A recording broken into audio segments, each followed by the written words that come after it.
making our own Velveeta. We only need 8 ounces of softened cream cheese and 8 ounces of orange cheddar cheese. I'm using extra sharp. You can use mild or really just whatever you want. I wanted orange because I wanted it to look more like your Velveeta, but it's gonna have so much less in it. You know, your Velveeta has like, what, 17 or 30 different ingredients. Oh my gosh, that doesn't sound like cheese to me. But let's get started. First, we got to get this cream cheese softened. It can be an off-brand or the Philadelphia, whatever you choose. I only need 8 ounces, so that's what I did, and there we got it. My cream cheese wasn't quite as softened as I wanted, but that's okay. We're going to be cooking it, so I went ahead and cubed it, and I cubed up my 8-ounce block of cheddar. And we're going to prep our container. You don't have to cut it up, but I'm going to add this to a pot. We're going to cook it very slow. That in. Now we're going to add our cheese in. There we go. And you could microwave this and like cook it 30 seconds at a time and in a microwave safe bowl and stir it every 30 seconds until it gets smooth and creamy. So you do want to cook this at a very low temperature.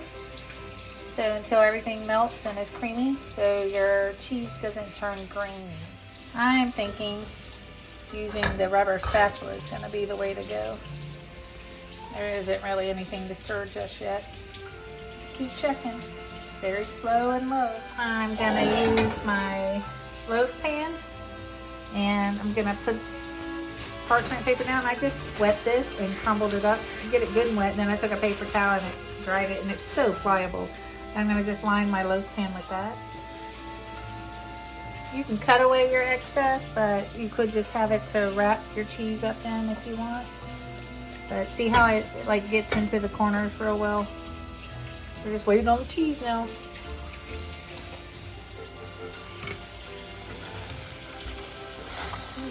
That might not be low enough. Want it to melt? I went ahead and moved it to my simmer burner because it was even on low. I guess I had it on the power burner. It's the one I like to use. It's right there in the front, but it was cooking it too fast.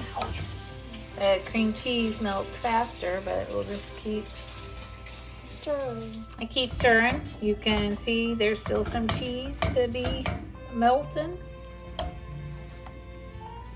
And I can taste this. This is sharp for sure. Remember, you can use any type you want. Mild, sharp, extra sharp. This is extra sharp.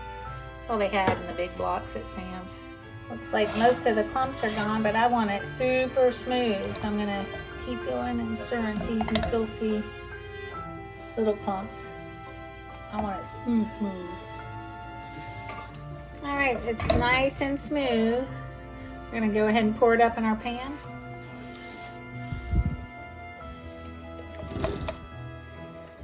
Spread it out all flat once we get it in there.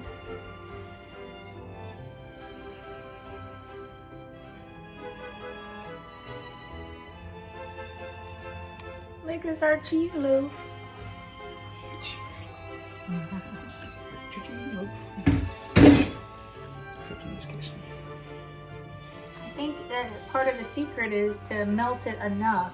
Keep going after you think it's done to make sure it's nice and smooth and creamy, and I think it helps get rid of the graininess that can maybe happen.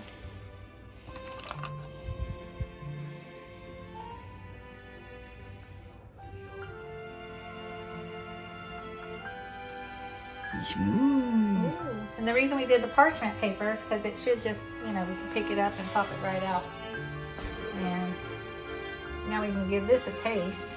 See what it tastes like. What do you think? It's extra, you can taste the sharpness. Cheese. Very cheesy. Very cheesy. Very cheesy. Wow. Alright, we'll see. Okay guys, it cooled off completely and then I put it in the fridge, and you can like keep it in there as Velveeta. Like you can close it up and use it, have it there to do little pieces, add it to stuff.